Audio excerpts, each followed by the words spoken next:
Alright mga boss, ito ang ating mga future brood stag. Yan.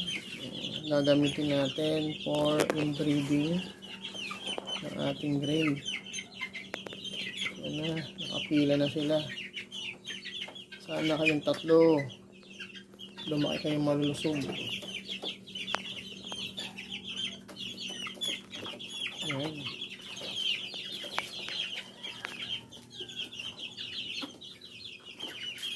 Ating gray for inbreeding. Allen gray yan mga boss. May nakaabang na babae sa kanila.